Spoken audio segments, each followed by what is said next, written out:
Good evening, everyone. Thank you for joining us tonight for the Toronto Catholic District School Board's Budget Town Hall. We're going to give participants some time to join. We'll get started in 2 minutes.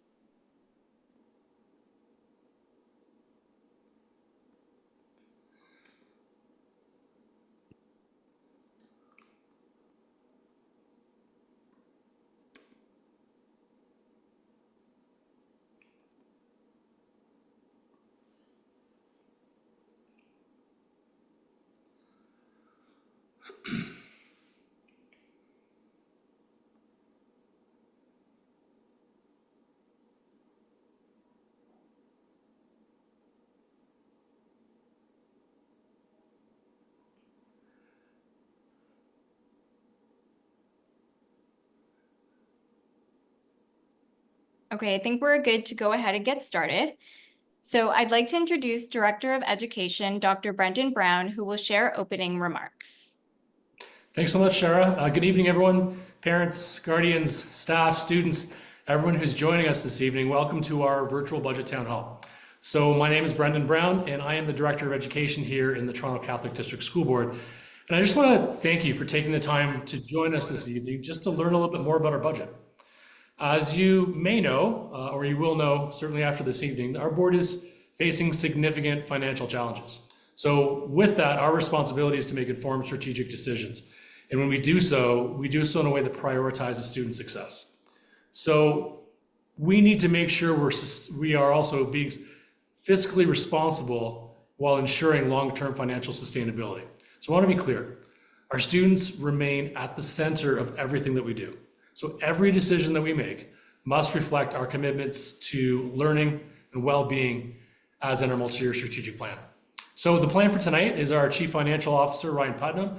He's going to walk you through our current financial landscape, the factors that are contributing to the deficit, and the work that we are doing actively to reduce it. I want to say thanks because your presence here today underscores the shared commitment that we hold towards continued growth and success of our students, and more importantly, of Catholic education. So I encourage you, ask questions following the presentation and complete the budget survey to help us shape our 2025-2026 budget priorities. We really value your feedback. We appreciate that you're here with us. So having said that, I'd like to throw it over to Shara Singh. She is the manager of our corporate communications, and she's going to be moderating the evening. Thanks, everyone. Thank you, Director Brown. Hello and good evening, everyone. As mentioned, I'm Shara Singh, Manager of Corporate Communications, and I will be this evening's moderator. Thank you for joining us tonight for our town hall. We're going to kick things off, and as a reminder, you are going to be spending the next hour and a half with us. I'm going to walk everyone through some housekeeping items. First of all, we will be recording tonight's session and posting it online for those who aren't able to make it here tonight. During the Q&A period, we will be asking questions that were submitted in advance and questions we receive in real time. I will be passing the questions over to our panelists who I will introduce shortly. As our stakeholders, your questions are important in informing our budget process. I want to remind everyone that the budget survey will be live after the town hall. For tonight's town hall, please send your questions in through Zoom by clicking the Q&A button at the bottom of your screen. I will see the question and then I will pass them on to a member of the panel. We will do our best to get through as many questions as possible tonight. We will now begin with the prayer and land acknowledgement. Silvio, can you please put the prayer?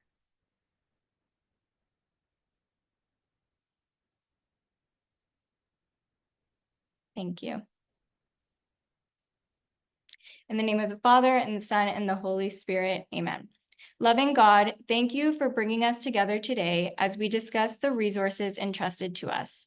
Grant us wisdom, clarity, and a spirit of collaboration as we make decisions that will support our students, families, staff, and community. May we be good stewards of these resources, ensuring that every choice we make reflects care, equity, and the well-being of those we serve. Bless our work today and guide us in our efforts. In the name of the Father, Son, and the Holy Spirit, amen. Now for the land acknowledgement. The land we walk on belongs to the Creator. Earth does not belong to humanity, but rather humanity is part of the earth. The land was created to be enjoyed by all living things, a principle reflected in the dish with one spoon covenant. taking only what we need to preserve our earth for future generations, leaving some for others as a sign of our respect and caring, and keeping it clean by revitalizing the land to sustain generations to come. All Toronto Catholic District School Board properties are situated on the traditional territories of the Anishinaabeg, the Haudenosaunee Confederacy, and the Wendat peoples. We recognize that the land covered by Treaty 13 is held by the Mississaugas of the Credit First Nation. We also listen to the echoes of their prayers to the Creator and respect the beauty of Mother Earth while striving to learn and draw wisdom from First Nations, Inuit, and Métis traditions. Now I'd like to introduce TCDSB's Chief Financial Officer, Ryan Putnam. He will be presenting for the next 15 minutes. His presentation will walk you through our current financial landscape, factors contributing to our deficit, and the work we're doing to reduce it. Following his presentation, our Q&A period will begin, and we will have about an hour to answer your questions. I'm going to introduce the rest of the panel at the end of Ryan's presentation. Okay, thanks so much, Shara. Good evening, everyone. Silvio, can we move to the next slide, please? Thanks so much. As Director Brown's opening remarks highlighted, we are working through our budget process. And while a budget is about the numbers, it's actually that the numbers just support the conversations that we have, make sure that we're making good decisions, that we are making informed decisions, and that we're always looking ahead while we consider opportunities. We are under some pressure. We're going to talk about that for a few minutes this evening, and we do have a bit of a plan for the upcoming year as we sort of work through a process. We're coming off of an audit with the ministry and Deloitte in terms of reviewing our overall financial situation. We're working with them as we move ahead, and we just want to make sure this evening that everybody has a good idea and a good sense of where we're at right now. So next slide, please. In terms of our current budget, so for the current 24-25 school year, we do have what we call an in-year deficit or an operating deficit for this year of about $65 million. So that means basically if our budget's $1 billion, it's 65 million more than we have actually available to us in revenue or reserves. There are some factors that are causing the deficit, and they're actually very common to all boards in the province. We've coined them in Toronto Catholic the 4 S's. They're known as what's structural deficit factors. So they're actually built into our budget and very hard for us to make adjustments. This evening, we're not focused too much on what those factors are. We've been covering them a fair amount over the last number of months. But just quickly to recap for everyone, we're having pressure in terms of sick leave costs relative to how we're funded by the province. That's a pressure for us of about 40 million. We're funded for 20 million each year, and the costs of our sick leave plans and our absences are about 60 million. We also have pressure with our statutory benefits. So you think of things like EI and CPP that would be statutory deductions, not just for employees, but also for employers. We haven't seen an increase to support any rate pressures or increases since 2019. That's about $20 million in pressure for us right now. We also know that the province for the last decade has had a moratorium on school closures in consideration of dealing with smaller schools. And for us, that has a pressure of about $10 million where we're operating a number of smaller schools and not receiving top-up support to recognize the extra costs associated with running schools with smaller enrollment. And then lastly, we have what we call settlements, which is as the province negotiates the different collective agreements with the various labor partners. Often the funding doesn't fully cover everything that's implemented. For us, it's not a big number, but it is $3 million. That's part of that overall 82 million. So within our budget deficit of 65 million, we're actually absorbing $82 million of pressure across those 4 lines, and those draw the funds away from other areas that we'd like to be able to invest. One other thing with Toronto Catholic that makes us unique relative to some of the other boards in the province is that we have a number of local priorities and commitments to the tune of about 50 million that are very well established in practice here in Toronto Catholic, but they're not necessarily things that are common to other boards, and they're things that might be difficult for us to make adjustment to or to back away from, even if we wish to. And so for Toronto Catholic, you will see that our deficit is 65 million. It's a pretty big number. It is one of the bigger numbers in terms of the province and the overall deficits. And it's this local priorities and commitments that's sort of one of the things that keeps us just a little further ahead of the pack in terms of the growth of our deficit number. From this year to next year, we're going to have pressures of about $11 million. That's normal. There's usually about $10 million of just natural pressure from year to year, whether it's changes in revenue or changes in expenses. I'll cover those in the next couple of slides. And then we also do have a budget plan to try and deal with most of the pressure for the upcoming year. I do need to say at this time and remind our stakeholders, we have been working diligently at our budget deficit. We came out of COVID. We knew that there were a number of things that we needed to try and address. Right-size the system back down to our enrollment, and look at some areas where we could make reductions. And we've made reductions of $80 million over the last 3 years.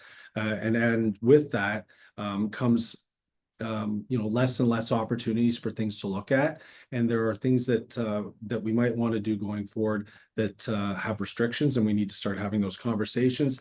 And then there's things that just aren't the right areas to go in terms of making reductions when we're looking at the overall student well-being and achievement mandate of the board and the student desk, as Director Brown alluded to.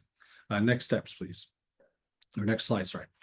In terms of our revenue, it's just adjusting in 3 areas. I won't spend a lot of time there. We are growing by 900 students from this year to next. We're happy with that. We do have some pressures as well in our revenue. So overall, our revenue is down 1.5 million from this year to next. We haven't got the ministry funding for next year yet. With the election, everything's been pushed back a little bit. We are planning right now as though that funding will be neutral from this year to next year. We have a couple of things that we've had to make some assumptions or commitments on without knowing the funding, in particular in the area of, it's okay, IT, we can just go to the next slide, Silvio, sorry. In terms of the areas of reading and math. And I think that we'd all agree that those are 2 critical areas in the overall student achievement mandate. We've been focusing on our early reading strategy in response to the Right to Read report. And of course, we continue to focus on math with our math action plan. Those are 2 initiatives that the province funds year to year with revenue that needs to be, or funding that needs to be confirmed annually. We're not at the point where we received that confirmation, but we do have to make some decisions around our staffing timelines for next year. And so we do know the reading is something we have to carry.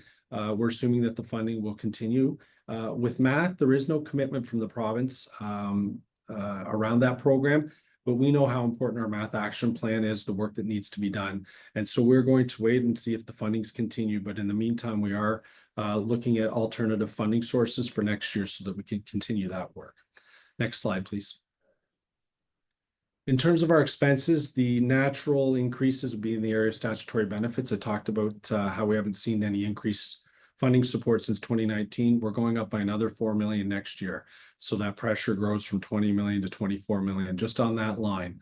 In terms of other things like our WSIB program, our OMERS pension, our long-term disability program, and our occasional teacher benefit program, we have almost $3 million in pressure year to year. These numbers are pretty routine in terms of pressure year to year or growth in the expenses. And they're just things that normally in the natural ebb and flow school boards just find a way to make adjustments and redirect. But when you're in deficit, most of your reductions and adjustments have to go towards trying to drive down your overall deficit. And then we have staff that work their way through their salary grids. Those aren't increases to the grids. It's just people that might start off lower in their grid. And as they reach tenure, they move through their grid with annual salary increases until they reach the maximum on their grid. That costs us nearly $2 million. For the upcoming year as well, we are investing into our alternative ed program. At Monsignor Fraser, we have some instructional day requirements that require investment for us to maintain and keep that program viable across the 4 sites in Toronto. We also are watching very carefully the tariffs and the foreign exchange impact on our IT and facilities budget. We flagged it with the ministry. Boards aren't carrying a number for this right now because we would expect that we should be receiving support from the province if there are any increases in pressure points for us as a result of tariffs and foreign exchange and federal and provincial policy. Next slide, please. The plan for next year, which is where I think everybody always wants to focus, is what adjustments or expenditure reductions are we planning to make? We do always try and start looking at non-staffing first. We then try to look at the central office and the corporate divisions as much as possible before we look at our school-based staffing. And we have been making adjustments over the last few years in these areas. As I mentioned, 80 million has been adjusted over the last 3 years. And so now we're really getting down to turning over every stone and seeing what is possible so that we can do our part to try and keep our deficit in check. We do have some vacancies and other opportunities through attrition at the board office and our board administration. We're going to continue to work on looking for those opportunities as we go forward, not replacing positions where it's possible, and that'll be a savings for next year of 1.3 million. We are looking at our facility services area for possible savings and vacancies and attrition. However, this is an area that our Board of Trustees last week, when we reviewed this presentation, had some caution to staff around adjustments in that area, making sure that we know what impacts in service levels we might be considering. And so there's some work to be done in that area. And so we'll continue to monitor and see if savings to even the level of 800,000 is possible for next year. Departmental budgets, as we look at what people have for their budgets year over year and what the average spend is over time, if someone has a budget, say, for example, of 100,000 for a particular area and the average spend is at 60 or 70,000, we are taking those little bits of savings and reducing everybody's budget to what will be the normal average spending. And when you look across all of our different divisions, that's actually 700,000 that we can pull back for savings. We are watching our supply budget. I know I had mentioned earlier that we have costs of 60 million against funding of 20. Thankfully for this year, we are coming in a little under the budgeted number, still well beyond funded, but we are seeing that our trending and what we call our fill rates. So our ability to fill absences on a daily basis when we are using every possible supply teacher on the roster, and filling whatever vacancies we can. Financially, we're seeing that it's not going to cost us quite as much for next year. That doesn't necessarily mean that our absence days are down, but it does mean that from a financial perspective, if we're deploying our full roster of supply staff, that there might be a little bit of savings there at the end of the day. In terms of school administration, I talked about the school closure moratorium. We are left with a number of small schools across the system. So we are looking at our school administration thresholds, opportunities to create some efficiencies with our smaller schools, and looking at our overall principal, vice principal allocations for the upcoming year. Last year, the province discontinued the funding support for the implementation of de-streaming. We carried those positions for an extra year. The funding announcement came after our staffing timelines. And so we've known that that was going to be an adjustment that we're making. The de-streaming work has and will continue in the system within the classroom and within the different courses. However, the transition and implementation initiative has come to a conclusion. And then lastly, just in the area of student success teachers and our work with the province and with Deloitte, we're trying to identify areas where we can maybe pull back closer to funded levels and not have impact on the system.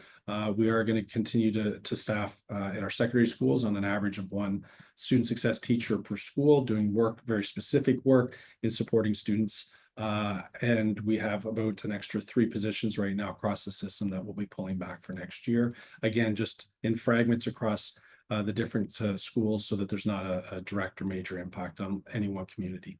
Next slide, please. In terms of our overall position for our next year, our deficit this year is 65 million. We have pressure of 11 for next year, savings of about 10. And so our deficit for next year is going to be around 67 million. And the difference between it and the last bullet point there of what we call our accumulated deficit or debt of 142 million, the easiest way to look at it is our reserves were depleted last year. We have a deficit this year of about 65 million. We'll have a deficit next year of nearly 68 million. And so that means we're really into the board's line of credit. If you want to think about it when you're at home, we're now into supporting our year-over-year costs, our monthly and annual costs through our line of credit. And by the end of next year, as of August 2026, that number will be up around 140 million. Next slide, please. We are required by the province now to work with them in what they call the Ministry Special Assistance Team, which was Deloitte, who was engaged by the province to work with us to look at the overall deficit factors, to look at what's possible in terms of opportunities going forward, and to just look at the landscape for Toronto Catholic, and then by extension, how are things looking in the province? We're still awaiting receipt of that report. We do know that there's no easy options or a magic solution. We do have the local commitments and restrictions I spoke about. We are expecting, though, that there's going to be a pretty aggressive target for 26-27, and then that'll probably be the majority of the remaining opportunities that we see, at least as staff, for the next few years. We've been talking about a $60 million deficit. It's unfortunate we have a $60 million deficit with probably about $30 million in expenditure relief and options may be available to us over the next few years. In a perfect world, we'd have a $30 million deficit with 60 million in options where we'd have choice. We also know that we're going to probably receive some direction from the province to use some of the funds in our other reserves to help pay down and manage our debt. And that's a conversation to come once the report is issued.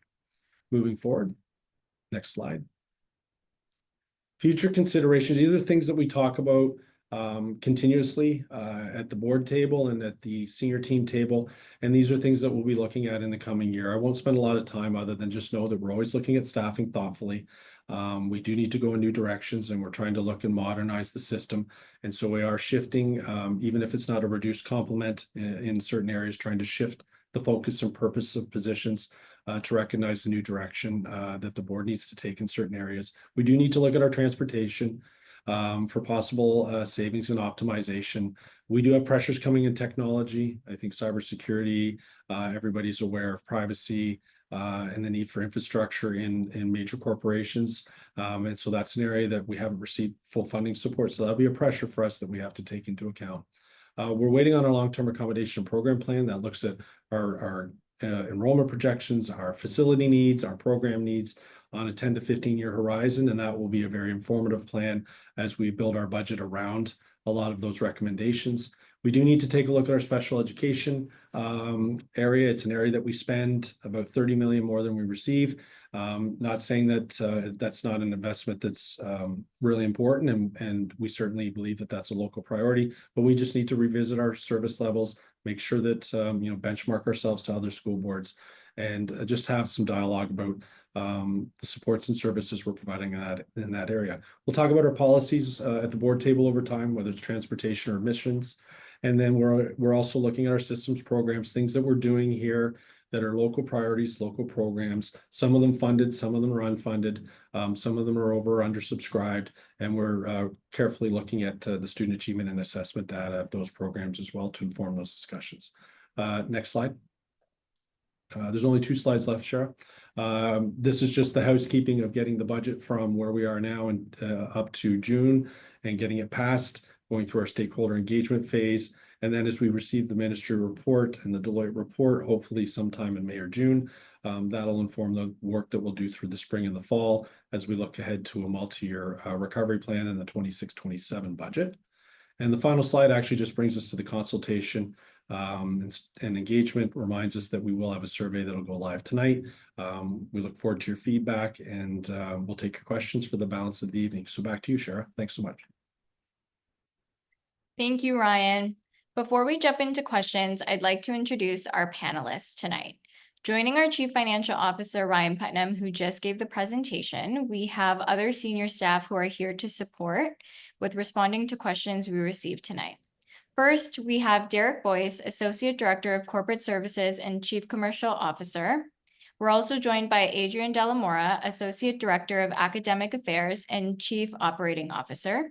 And lastly, Christina Fernandez, Executive Superintendent of Student Achievement, Innovation, and Wellbeing.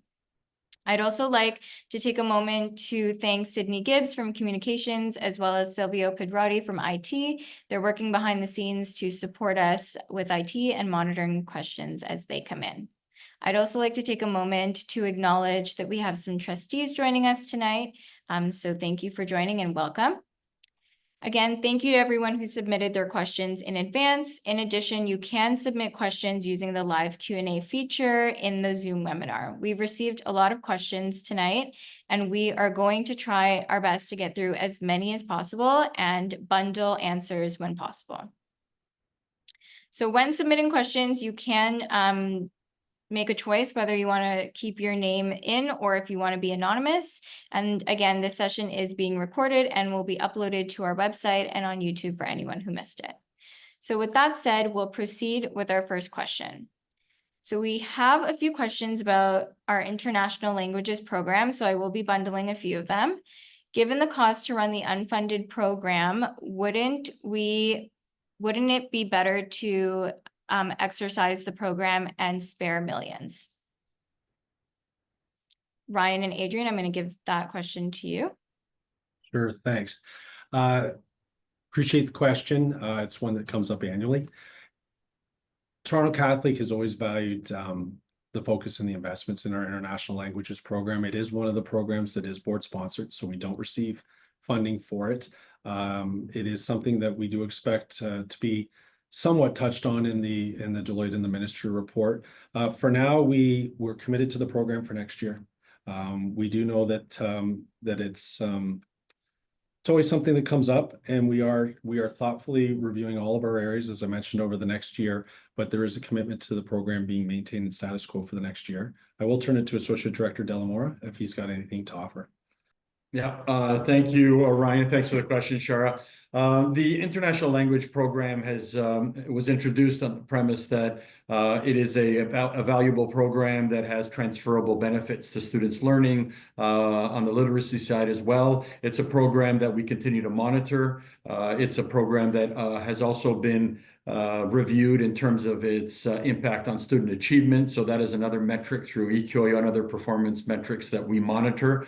And ultimately, as we have in the past, we will continue to dialogue with our Board of Trustees and seek input from them in terms of the future of the program as well. Thank you. Our next question is, Scarborough has too many schools under 200 kids and shrinking. Why will the board not consolidate schools? Derek, would you like to take a stab at this one? Sure, thanks, Shara. That's a good question. Yeah, we know in some of our schools across the city, the student enrollment is below what's typical for our elementary schools. Unfortunately, right now there's a moratorium on closing and consolidating schools. So boards across the province, not just our board, but no board across the province is allowed to close or consolidate a school. So until that moratorium is lifted, we are working within the envelope that we have, trying to streamline and be as efficient as we can and be innovative in how we deliver our students the best education they can, understanding that we do have some schools that are well below capacity or utilization. So short answer is we're not allowed to close or consolidate schools right now while the school moratorium is there. Thank you. Our next question is, previously, what were the approaches in the budget process that found solutions to further shape the financial landscape of Toronto Catholic? Ryan? Sure, thanks. I think probably what's been most helpful for us over the last couple of years is really benchmarking ourselves in a couple of ways. We obviously review how we're funded by the province across the different categories and what our expenses are in those areas. But we actually also look at ministry benchmarking. We do have access to all school boards' basic financial data, and we in particular look at the other GTA boards. So when you think of the Peel boards, ourselves, Toronto Public, and the York boards, and we try and just see where we benchmark. As we've looked at that, we can see areas where we may have chosen to have priorities in different areas and where we might be a little heavier or a little lighter. And so that informs our discussions. In terms of solutions-based, there are a number of things that we would like to be able to continue to explore, but we also have to be mindful of commitments, whether it's our collective agreement commitments, contracts that we might have that are multi-year, things in terms of program direction and requirements from the province. And so we are looking at ways to work within those restrictions and still try and think outside the box at the same time. And so hopefully you'll see over the last couple of years, we were trying to get as creative as we can in being able to deliver, whether it's technology to our schools, increase our equity support to our schools to recognize the needs in certain communities, but at the same time pulling back and tapering back while we've made reductions and right-sized our system. So we do believe in the philosophy that you still have to advance, even though we're in a deficit. There are still some non-negotiables of moving ahead, and so we balance that tension as we move ahead. There are some creative solutions in the budget for next year. Derek was just answering a question about some of our smaller schools. As I mentioned, we are looking at how can we, for the next little while, if we remain in a school closure moratorium, how can we be as efficient as possible in those communities, while still delivering viable and vibrant programming. So I think as the budget plan comes back to the board in May, where there's some more details around the budget plan, sort of what sits behind those 6 or 7 lines that I walked you through, I think you'll see some creative solutions where you can see that we're doing the very best that we can to work with the opportunities we have before us right now. Thanks, Shara. Thank you. Our next question is, when will the Deloitte report be completed? Will it be available to the public? Ryan? Thank you, Shara. We were expecting the report a couple months ago. However, the election put that into abeyance. We now do have a new Minister of Education. He will need to be briefed on Education 101, and then he will be briefed on our report before it's delivered. The report is the property of the ministry and of Deloitte. We've already been given confirmation that it will be embargoed. It is not intended for public distribution. It will be under the ownership, as I mentioned, of the ministry, provided to the board as a tool as we work with them in looking at opportunities as they set expenditure reduction targets for us and for us to have further conversation.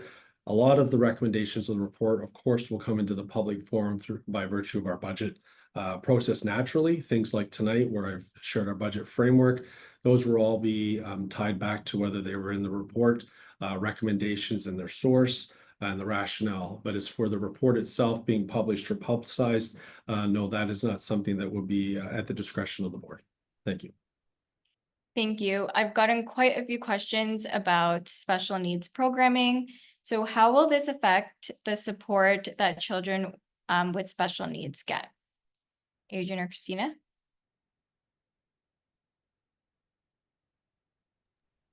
I'll start, and then I'm sure Christina, Executive Superintendent Fernandez will chime in. I think I'll just dovetail on Mr. Putnam's comments originally. Special needs and special services remains a local priority.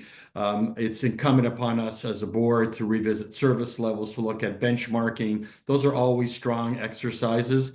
It being a local priority and it being embedded into our student achievement plans and all of our action plans in a very interconnected fashion means that our special needs students remain at the forefront and are critically addressed in terms of the way we program for our students. I think there's a real sensitivity that's already been stated in terms of minimizing the impact of all of these cuts and decisions in terms of how they impact our students. So that is, I think it's important to note that. Having said that, unfortunately, our board is not anomalous. Other boards struggle in the same way that we do in terms of meeting the needs of our special needs students, especially in the city of Toronto, and that forces us to be in a situation where we spend above budgeted line. I'll pass it over to Executive Superintendent Fernandez if she wanted to add. So thank you. So in addition to that, one of the things that we do is when we know that students have difficulties, we do triage the way we support students. So we do provide students with the greatest needs, the greatest supports, and so forth as we get through students. So some students receive supports within the classroom, some receive supports through other means, whether it's a special education teacher, whether it is through EA support. And so that basically is how we service our students. And will it impact that service? I don't believe this year that we're looking at impacts to special education, but it is something we are putting our minds to as we progress into next year and rethink and think how we're going to be able to address and make sure that we're, providing the service to the greatest needs, and then providing opportunities for students within the classroom to also be supported. I'm just going to throw 2 other pieces out there because I think you've probably bundled a number of questions, so we might as well just think ahead to what some of the different pieces might be. I think it's important for our stakeholders to know that our spending in the area of special education or our deficit in that area is the highest of the GTA boards. Again, we don't apologize for it. It's our local priority. It's based on demographics and other pressure points. We did make some reductions in special education last year, just around the edges and where we're having difficulty filling positions. has our numbers come down just a little bit from about a $30 million pressure to just under 25. We did notice that over the last 18 months, the other boards are actually, their deficit in this area is growing a little bit and coming more towards us. And so we feel that we're not quite as much of an outlier, just when you think in terms of how we'd be viewed by the ministry, in terms of, what makes Toronto Catholic unique. We are sort of a little closer to the pack when it comes to special education. Christina's right, there are no planned reductions for next year in the area of special education. We do need to do some thoughtful review. And I think the last thing I'll share, Adrian, is we're actually quite pleased to be one of the few boards selected by the Auditor General for a review of special education in the province and practices. They're very interested in terms of how the funding can be utilized and in very different communities across the province, large urban, small rural, understanding the different demographics, the ability to deliver services, what are the pressure points. We always find that their reports are very insightful. And so that work is just underway. I don't expect that report will be tabled until sometime in the fall. However, we look forward to those recommendations because they may point us in the direction of future conversations when it comes to budget as well. Thank you. Shara, just to add, also incumbent upon us, probably answering another question, to look for efficiencies in terms of our RISE case management system, in terms of its implementation, always seeking to maximize the access to government grants geared towards specialty student programs or equipment. So that's all part of the process as well. Thank you. Our next question is, how will specialty programs such as IB, AP, STEM, STEAM be affected? AD Delamora or Exec Superintendent Fernandez? I like that, AD Delamora. Will they be impacted? No, they will not be impacted because specialty programs are they're in our schools. We've always looked at the expansion of those, the strategic expansion of those programs based on student interest and need, and also invested very intensively in teacher and educator development to sustain those programs. It's been a critical component of our long-term accommodation and program plan process that's currently in play. We're responding to stakeholder feedback and interest, which was reflected in that feedback in terms of expanding those programs. So as long as students are interested and we are able to provide, like we do, the high quality programs, we will continue to offer those programs and in more settings and really focus and hone in on the equitable access to those programs for all of our students to enjoy. Executive Superintendent Fernandez is also doing some really strong work in terms of grades 7 and 8 and 9 transition, focusing on awareness for those specialty programs. There's very few of them that there are costs associated with, and in those cases we try to make sure that they're not cost inhibitive, to reduce the costs consistent with other boards in terms of benchmarking, and it has not been a problem to date. Thank you. On to our next question. Why is the financial cost for sick leave so high? CFO Putnam. Thanks. I can start and then if any of the team wants to join in. I guess the easiest way to say it is that back in 2012, there was a change in the plan for all education sector workers. And so in fairness, our employees have a sick leave and attendance support plan that is part of our central collective agreements and our local collective agreements. Unfortunately, the funding doesn't match. And as I mentioned earlier, we get about 20 million and our costs are around 60. Over time, though, and predominantly since COVID, average sick days. So that is driving pressure. Again, we are, from a financial perspective, it's just straight up, it's a pressure, but we also know that there's elements that sit behind the reasons that folks need to be absent for periods of time or on any given day. We are mindful of that. We are working with our various partners around ensuring that the plans and the programs are used as intended. There has been some press over the last number of sick leave costs, both operationally and then the impact in the classroom at the school level in terms of absences. And we have been, wherever the situation warrants, we have also been taking action where there would be culpable absences that are identified. And so we do hope that as we move ahead, that our sick leave costs represent the need and appropriate use. And we continue to advocate to the province. And I do know our advocate to Ministry of Finance and to the Treasury Board, indicating that obviously this is the major pressure in education. For us, it's a $40 million pressure. It represents 4% of our budget that is not funded properly. It's 4% that could be used in other student achievement initiatives and programs and supports. And it also has the operational impact at the school level. If there's any other comments, Adrian, perhaps you'd be closest to the work in this area as well. Yeah, I'll just go back to the issue of priorities for us as well. One of the pillars of our multi-year strategic plan, I'm just cognizant of my internet connection here. Shara, we're okay in terms of the... Yes.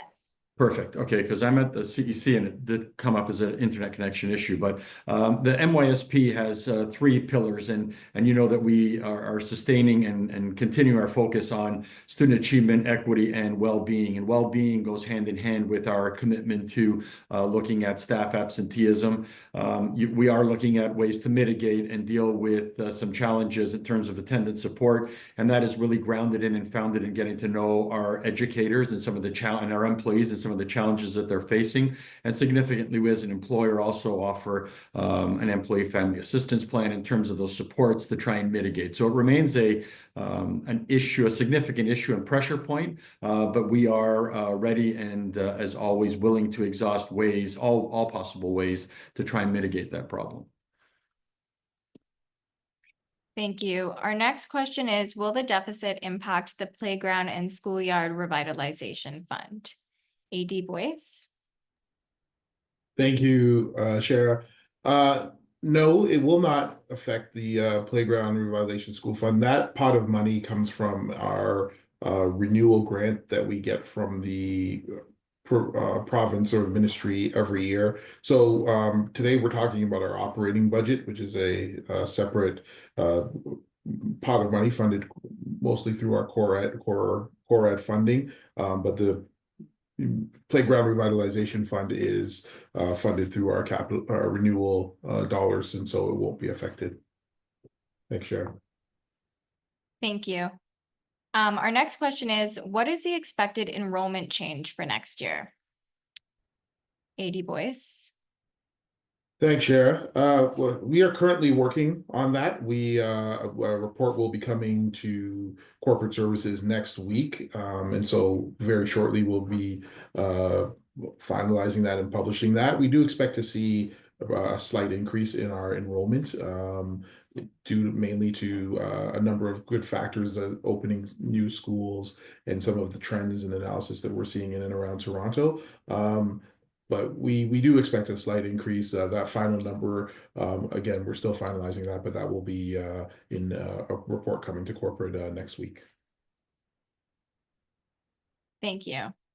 Our next question is, and I think this is related to the moratorium. I think people just want more clarity around that. So the next question is, why is there a moratorium on closing low population schools? So maybe you could just give a little bit more context, AD Boyce.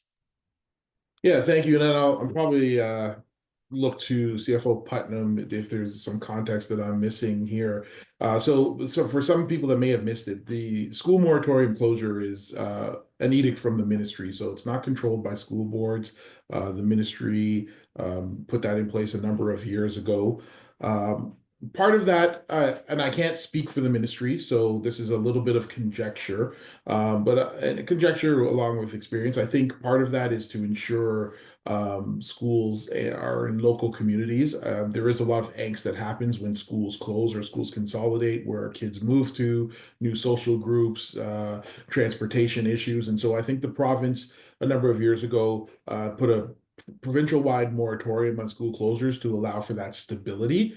Unfortunately, what we're seeing now is that a number of boards, not just our boards, there is a imbalance in terms of the student enrollment at schools in different areas across our city, but also across the province, that could be rectified through consolidation or school closure. So it is not something the board controls. We have no control over it. It is, if you've seen the articles in the media recently, a number of boards have been asking the ministry and the province to consider lifting that moratorium, but that moratorium is in place right now. It remains in place, and while it remains in place, we don't have the ability to close schools. CFO Putnam, in his remarks, did reference some of the pressures that the school moratorium are causing on our operating budget. And so we, through the long-term accommodation program plan, through just general budget discussions, we continue to prepare ourselves for such a time if that moratorium is lifted. However, that discussion is moot for all intents and purposes right now while the school moratorium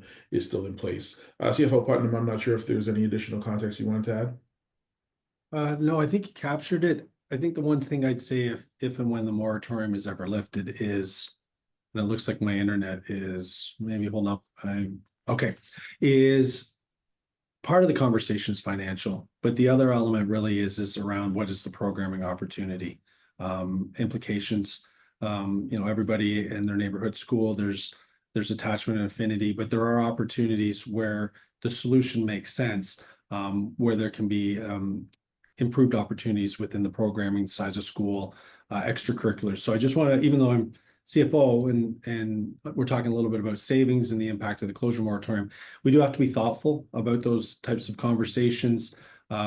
Certainly in terms of how we're funded, when you look at what I guess our basic overhead, we have more facilities than our enrollment would really say we need in terms of how we're funded. But again, those are delicate conversations. I think our long-term accommodation plan through AD Boyce and AD Delamora will have some suggestions if we do have opportunity to have those conversations. But again, I just want our stakeholders to know the dollars and the cents are certainly important. But when it comes to conversations like school consolidation, school closures, it will primarily focus on what can be beneficial to the community, and that'll be a conversation for when the time comes. Thanks. Thank you. Our next question is, how will the board continue to operate if the budget deficit is more than doubling at the end of the next school year? Won't the quality of student learning be severely impacted? I'll have CFO Putnam start. Thanks. And I'll try and just keep it just as in simple terms. I'll go almost to household. So our deficit's going to be at about the same level year over year. So you can see from this year to next, we're making adjustments, but not really directly, taking a lot out of the system in terms of student achievement and impact on the system. What will continue to double or grow at a rate of 60 million a year will be our draw on our operating credit facility, or back to our household conversation, into our line of credit. So if year over year we're living slightly beyond our means or spending slightly beyond our household income, and we're drawing off of the line of credit, that will continue to grow. At some point, we won't be able to continue that because there's not unlimited draws on a line of credit. So we will have to continue to make reductions or find ways to not add to it as much over the next number of years. And then in time also to just try and get our deficit down closer to funded. So we'll have to be very thoughtful. There are conversations to be had where you can curtail programs. That's always preferable. But I think the other thing that you find when you go through these processes is not that you go looking for what comes out, but you validate what you keep in.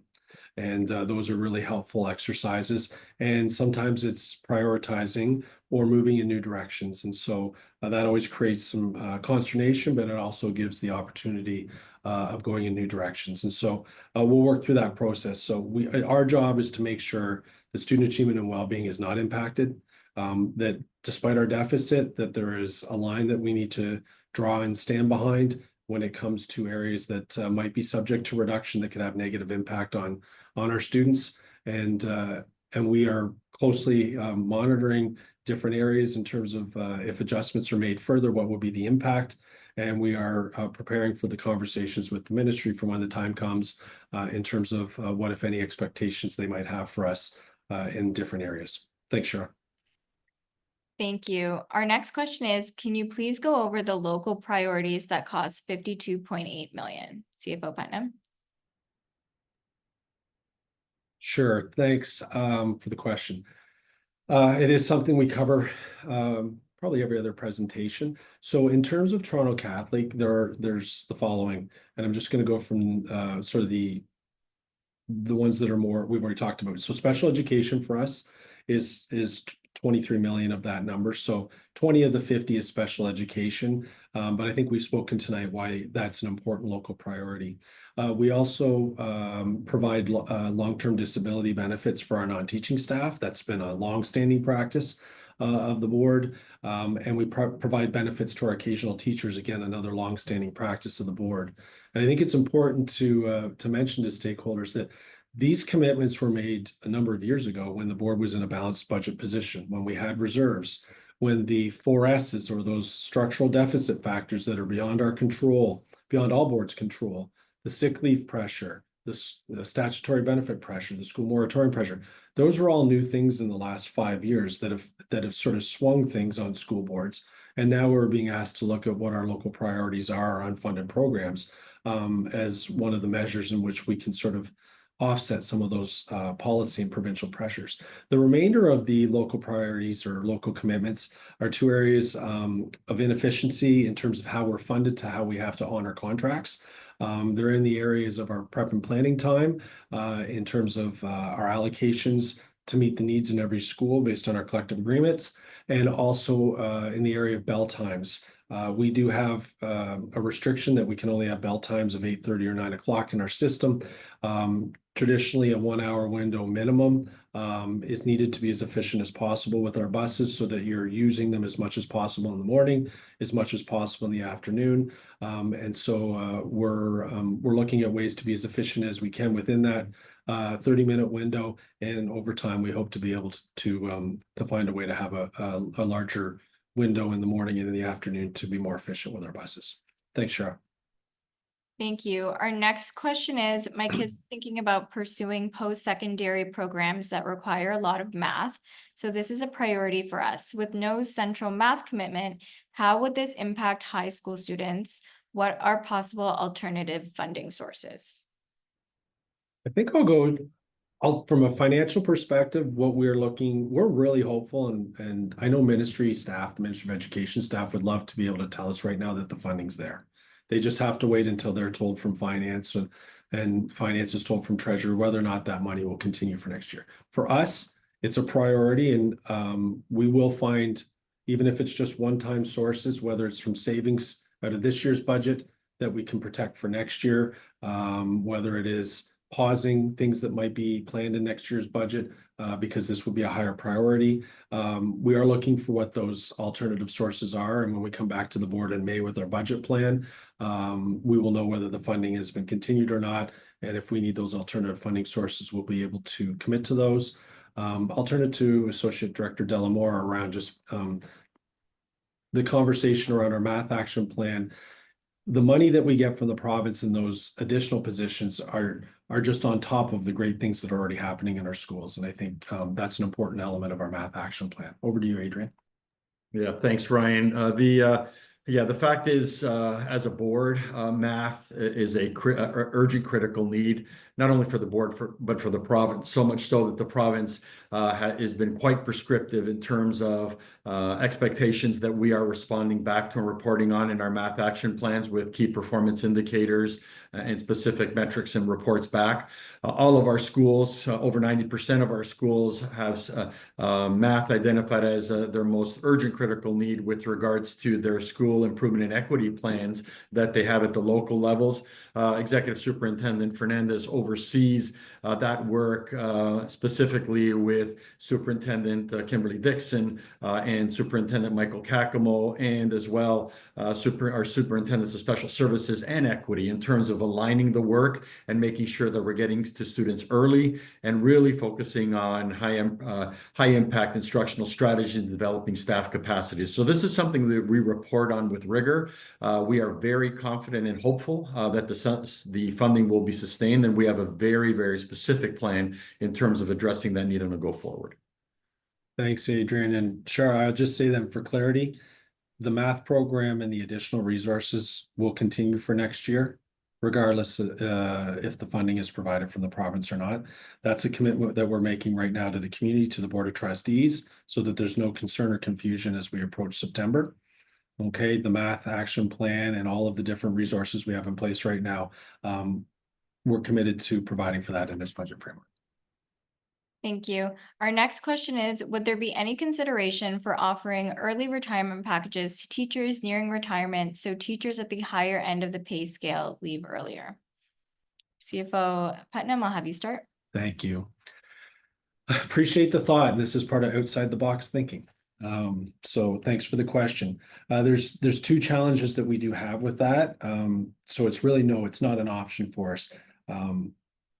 They're called ERIPs, or the early retirement incentive plans, aren't without their challenges. It was tried perhaps about a decade ago in the sector, and it did lead to some complications just in determining who would qualify for those types of plans and programs, who would front the cash. Would it be a provincial investment? Would it be a board's investment? And then in terms of the savings of having more tenured employees at a higher salary come off and bring newer employees on. The way we're funded is we are actually funded for teachers' actual salaries. Okay, so there is a mechanism in there that recognizes that if a certain number of staff are at the top end of the scale with the maximum qualifications, we receive a top up. If there are staff that are newer, there's an offsetting clawback as well. So unfortunately, there really isn't a savings available to us with an ERIP, but I do appreciate the suggestion. Adrian? Yeah, thank you for the opportunity. I also just want to give a shout out to our senior teachers, perhaps tenured and at the high end of the pay grade, but just recognize the role that they play in our schools. Their mentorship, their leadership, coaching, vision is the reason why we are able to sustain specialty programs and grow and strengthen our schools. So we do lean on them a great deal, and they do provide a lot of that goodwill and strong asset base in terms of developing and giving our schools the cachet that they have. Thanks, Adrian. I do want to say shout out though to thinking outside the box, folks. Please don't hesitate through our budget engagement processes. There's no bad ideas. Okay, so we appreciate you raising those questions. Thanks. Thank you. Our next question is, what ideas have you come up with to reduce absenteeism? Maybe CFO Putnam start. I will, but I'll probably hand it to Edie Delamora as well. There's a couple of things in play. The province has introduced a new program direction for attendance support programs in school boards. And Adrian could perhaps talk about the operationalization of that, in a moment. And I think, as I talked about earlier, we are looking at the stats. We do look at the various components of our sick leave costs, of our absence costs. We have a very strong disability management and return to work and support program within our human resources department, caring staff that are reaching out and supporting our different employees in their journey back from leaves, for example. We do monitor the daily absences the best that we can in terms of tracking for filling, but also having an understanding behind the reason for those absences. And as I mentioned, we are taking a more intentional and proactive approach to when culpable situations occur, an abuse of the sick leave plan. We are taking action and making it clear to our system that that's not something that would continue. Adrian, around the attendance support, and again, it's got a negative connotation to it, which is not the intent of helping support our employees around their absence costs. So Adrian, over to you. Yeah, no, thanks, Ryan. I think that Ryan's point that he mentioned it in terms of the differentiation between culpable and non-culpable absenteeism. Look, Ryan's done an excellent job over the course of board presentations, board meetings that are publicly viewed, about being very transparent about the sick leave, the extent of the sick leave problem. we would be naive if we don't think that our schools, all close to 200 of them are speaking about the issue and the problem. What we're doing to address it is looking at developing an awareness and the opportunity costs associated with extensive absenteeism and how it ultimately lands on our students and their learning in terms of that moral compass that guides the way we work with our students in our schools. We are also working with consultants like SBCI to generate metrics and analytics that are employee group specific in terms of locating trends and concerns. We are availing ourselves to the consultation process as we embark on the attendance support process in terms of the dialogue with our union partners in terms of the critical role that they will play. And we're having courageous conversations, perhaps case specific, with individuals at schools, just to learn about some challenges that they may be experiencing that we're not aware of, or perhaps to lead us into a more detailed conversation with regards to attendance support. I do look forward to a communications launch with regards to our attendance support program starting in September, leading up to building awareness to the ultimate launch of it I believe in January of 2026. And sure, just before we move, I also want to give a shout out to our trustees. Each year with their the Ontario Catholic Trustees Association, there's the opportunity for boards to put forward motions for consideration that would form the provincial conversations and recommendations from the trustee association to the province and other bodies. Our trustees had a very engaged conversation a couple months ago and have come up with a half dozen very thoughtful motions and resolutions that are tied around a lot of the pressures we talked about tonight, in particular in the area of attendance support and absence, to both ask the province to fund us for the reality of the cost of our programs, and also to ask that the Auditor General take a look at the opportunities that may be available in the sector, again, with the intention of providing the supports to make sure that staff are able to get to work as often as possible, get back as soon as possible.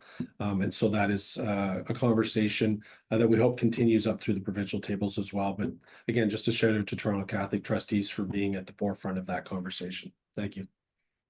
Thank you. Our next question is there a plan to address the lack of ACs in schools over the next few years? AD Boyce? Thank you, Shara. Thank you for the question as well. Again, I'll answer this question in two different ways. Firstly, yes, there is a plan. It's not a system-wide plan, but it is a strategic plan. So we have a two-pronged approach. If you've been following our board meetings for the last couple of months or over the last year, we've talked about air conditioning extensively. We're not funded for air conditioning when we build new schools. So when you see our inventory of schools, most of our schools do not have air conditioning. Where we have the ability to take advantage of economies of scale, we do integrate air conditioning into some of our newer schools, and mostly our secondary schools, because they're a bigger footprint, so we can make use of the funds a lot more proactively. Having said that, the Board of Trustees has recognized this as an issue, and we have proactively ensure that on all of our new builds that we are adding air conditioning. We're also piloting some new technologies that bring down the ambient temperature in schools significantly through radiant floor heating and cooling. And then we've got also a couple of projects on the books to try to retrofit some of our schools where possible, not only for air conditioning, but I also make a plug for ventilation to make sure that our schools can integrate some mechanical ventilation as well as the cooling of AC and comfort in our schools. So we use our renewal dollars for that. That doesn't come for our operating dollars, which we're talking about tonight. Renewal dollars help pay for renewal projects. And then we do utilize other funding sources. One of the funding sources, I saw a question about proceeds of disposition. Proceeds of disposition are dollars that we get from surplus, the sale of our surplus properties.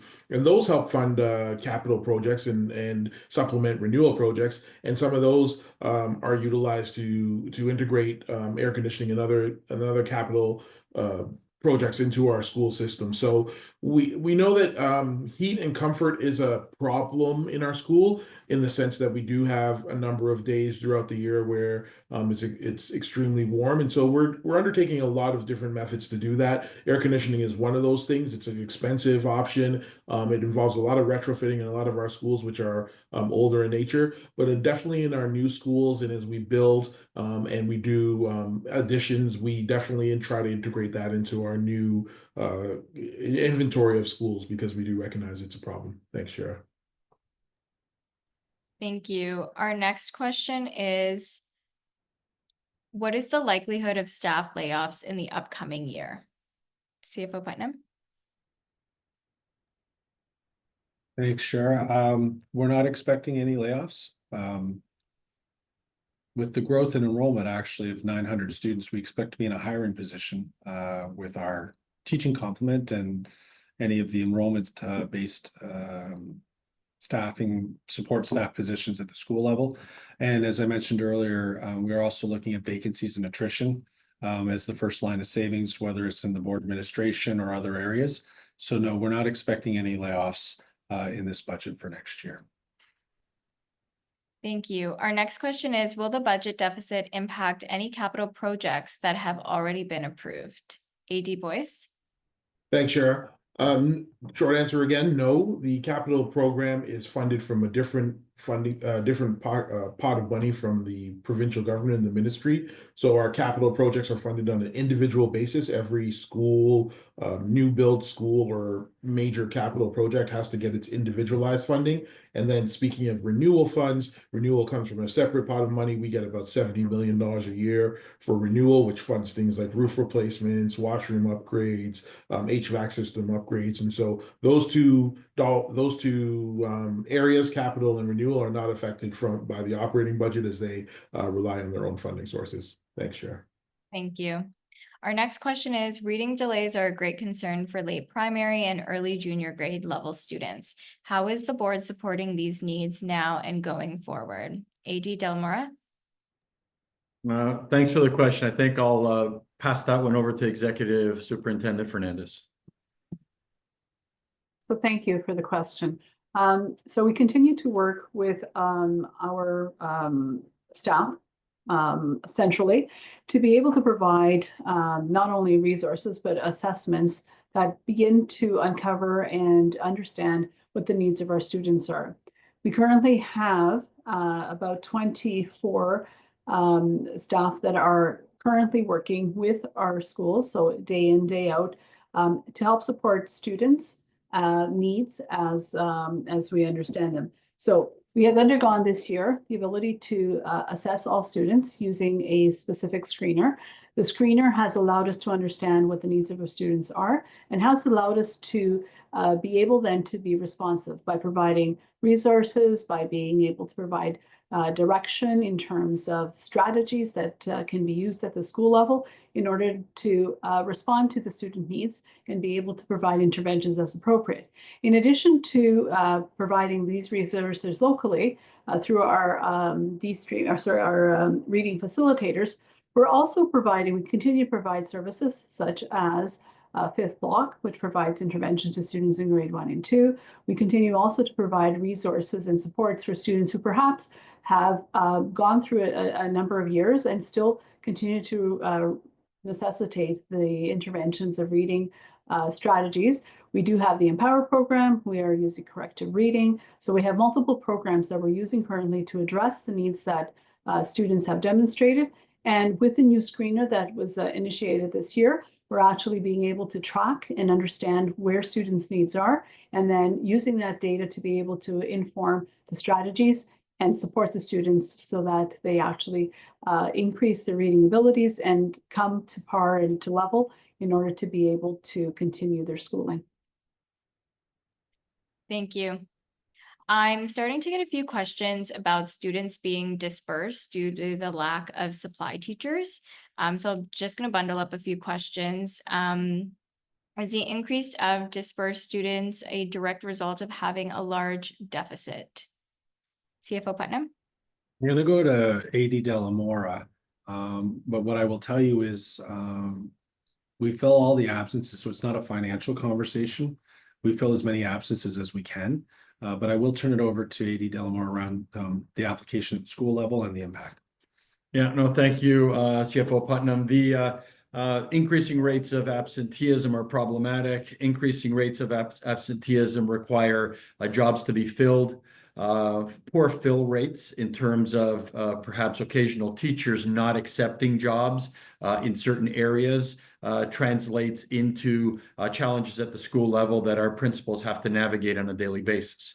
And so much so that these are problems that may present themselves that are solutioned either by principals, vice principals covering classes, or other staff being considered, or in the case that you reference here, the dispersal of students. It's our responsibility to make sure that students are in a learning environment, hopefully an environment that's conducive to learning, and that they are supervised and safe. So barring a teacher that could fill or cover a class, as a result of a poor fill rate or teachers accepting the jobs, principals are required to solution the problem that they may be facing at the school, and that unfortunately may require dispersal to another teacher's class for safety purposes. And sure, I think I'll just add then, so big picture, the impact of absenteeism is financial. There is the dispersal we just talked about when we may not be able to cover all the absences per day. Or even if we're able to cover, there is the impact on the continuity of learning, which is something that we're focusing in on as well. I also do want to just make sure that everyone understands we're not just talking about a particular employee group when it comes to increased absences. It's all of our groups across the system. And so I don't want any one particular group to feel that they're necessarily targeted when we're talking about absenteeism. Obviously, some absences have more direct impact on the student in the classroom than others, but all of the absences in the system do take its toll, have a financial consideration and an operational consideration. So just wanted to qualify that. Thanks, Shara. Thank you. Our next question is, was retro pay / Bill 124 lumped into the 2024 and 2025 budget? CFO Putnam? Thanks, Shara. We've received funding. Yes, so we paid out all of the retro in 24-25, and we've received the funds for all of our groups for what would be the increases for 25-26. Those with a collective agreement in place right now have received those, and once we have collective agreements with any outstanding parties, we'll be in a position to process their payments as well. Thank you. Our next question is, what is the government proposing to do about the situation? Will the board collapse as a failed business would?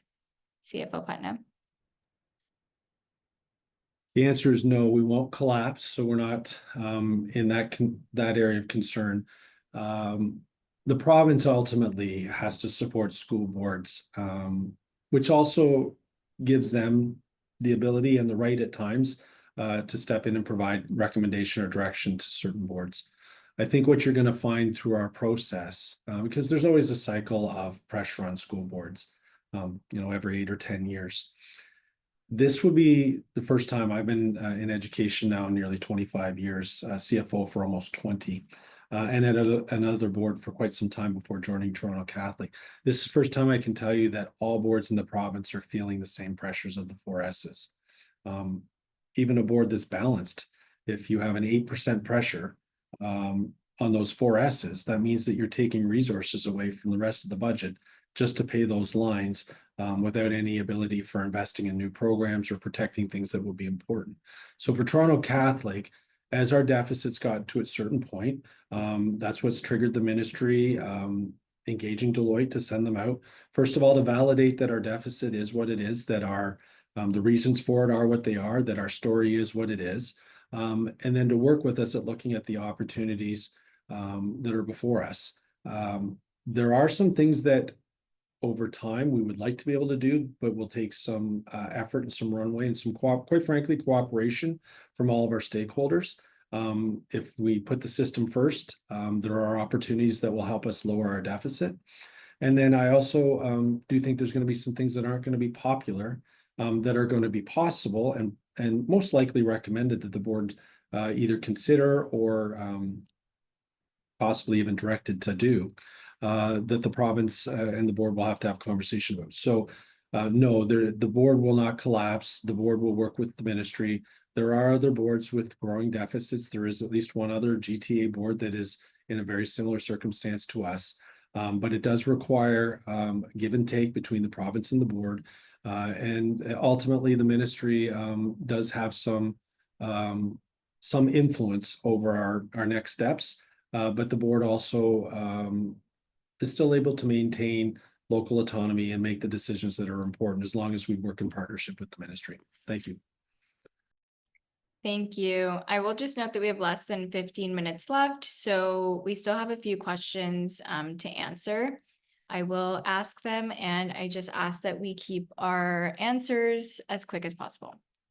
Okay, our next question is, will the deficit affect student transportation services and access to school facilities? AD Boyce or CFO Putnam? Yeah, thanks, Shara.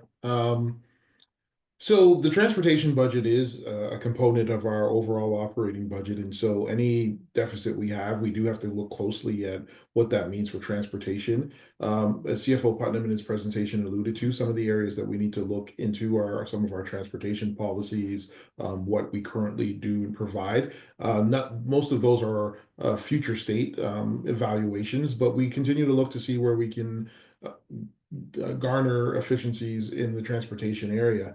Having said that, we remain committed to transporting our kids to school on time, ensuring that they get to school and that they have a school that's relatively close by to their neighborhood where they live. In terms of access to facilities, no, we're not closing any schools. So as I said previously, there is a moratorium. No schools are closed. So our students will continue to have access to their local school and continue to thrive in those environments. But as we continue to tackle this big deficit problem, we will have to, and accumulated debt problem, we will have to undertake some evaluation of some of these areas in terms of facilities and transportation to see how we can best maximize our dollars in those areas. Thanks, Shara. And Shara, I know we want to watch time, but I need to emphasize a point here. Transportation, although we get funding, all boards get funding under common parameters. Not every board runs the same parameters. And so one of the mechanisms is to look at your policies. What are your triggers? What are the programs you support? What are the distances? And so boards have that local ability for eligibility. The budget for next year has no change in transportation. But what I need to emphasize is where we can find efficiencies in transportation, that will be preferable to adjusting those that have access to transportation. All right, but over time, we may very well be given a target by the province to save a certain amount in the area of transportation. Again, that's why I speak to our bell times and the inefficiencies that we have right now.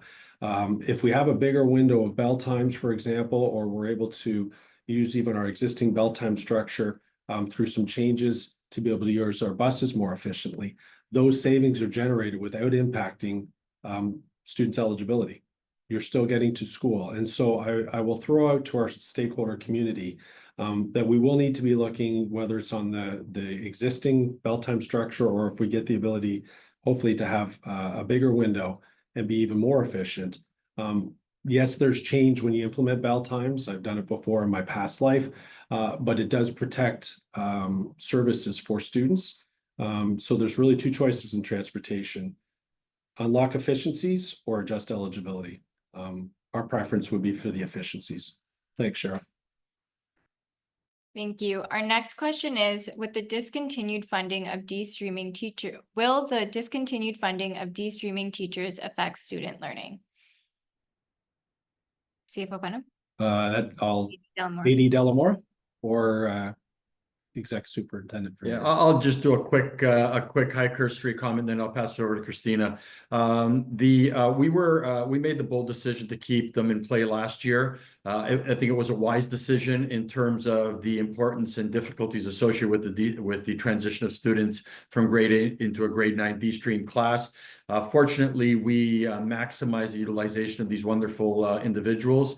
They were well chosen at the local level. They've built capacity and understanding and best practices, and we will shift and spread those even though we don't have the facilitators. But over to Christina. So thank you. what the Associate Director Delamora said continues to be true. In addition to that, though, we are looking at how the work of the de-streaming facilitators over the last 2 years have really helped teachers who are working with the students in grade 9 to adopt new strategies such as universal design for learning, differentiated instruction, etc., to be able to support students. We know also that these teachers have worked hand in hand with our student success teachers, so building capacity so that when the de-streaming facilitator position came to an end, that we would continue to have some of those strategies shared with the school through the student success teachers. We also know that the teachers will be able to continue to use all of the strategies that have been supported through the de-streaming facilitators and impact things such as high impact instructional strategies and all those approaches to good student pedagogy that will be used in terms of continuing the program and the work that happens in the grade 9 classes that are de-streamed. Thank you. Our next question is, are there plans in the budget to hire permanent ECEs? CFO Putnam. Quick answer from me. Yeah, we staff our kindergarten classes as required by the province. And so, yes, we're hiring permanent ECs. The growth will hopefully lead to additional kindergarten classes, which will lead to additional ECs as well. And so I do expect that there probably will be more ECs for next year, and they will be hired on a permanent basis. Thank you. Our next question is, will there be cuts made to the social workers department? CFO Putnam. No, there's no planned cuts to any areas of special education for next year. Thank you. Just answering a few other questions here. Okay. Our next question is, will this deficit result in more split classes for students? I'll just take it real quick. No, ultimately, we're always staffed according to ministry parameters. And so whether it's our primary or junior intermediate or our senior in terms of elementary, we're funded to certain levels. System-wide, we do need to staff as efficiently as we can, which unfortunately means in some cases, if there's smaller classes and one community larger, or that may require the use of split classes in communities. We're mindful that that's something that trustees and parents have an interest in, and so we try and minimize it. But it is a tool that's available to us. But no, the deficit itself doesn't impact that. The number of students we have, which schools they're in, and our ability to staff efficiently to the overall ministry and collective agreement requirements is what ultimately drives the use of split classes. Thank you. Our next question, CFO Putnam, I think you touched on this earlier, but are the US tariffs impacting the board's budget?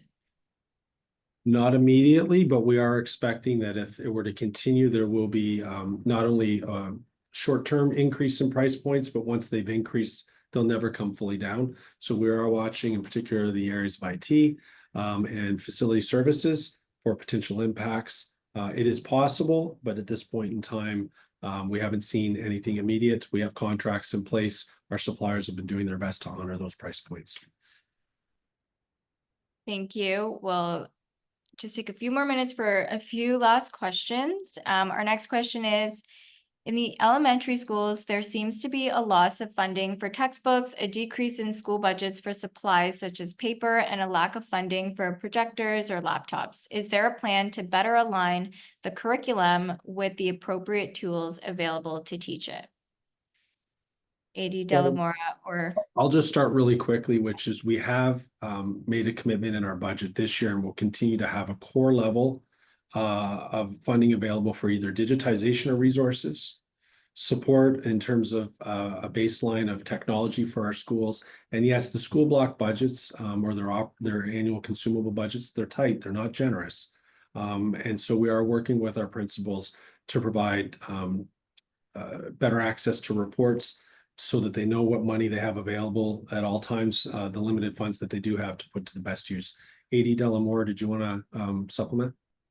Yep, just very quickly, our students learn in diverse ways. We should be getting to know our learners, and we should be diversifying and updating the instructional practices and resources that we use. to the credit of my colleagues and staff, we not only access textbooks, we access SharePoint resources, online resources. We track the utilization of the resources. I'd encourage parents to take a look at our portal and TCDSB website under the curriculum areas, in particular highlighting the diverse access to resources. I have in front of me, just as an example, I probably had 3 different departments today issuing out newsletters or musings to to teachers right across the system. This one in particular is Elementary Mathematics Department Math Musings, which was that addressed things like learning goals, direct instruction, small group instruction, deliberate practice, flexible groupings, high impact instructional practice, and home connections, with a diverse range of resources to support and encourage both the instruction and the learning. And that's not just anomalous to math, it's basically right across the board in all our departments. And they're doing so in an intentional, interconnected way. So we're excited about that move. Sharon, just in our last couple of minutes, what I might do, I've just opened up the chat if that's where you're drawing some of the questions from now. I'm just going to do rapid fire. So folks, forgive me, it's going to be super quick.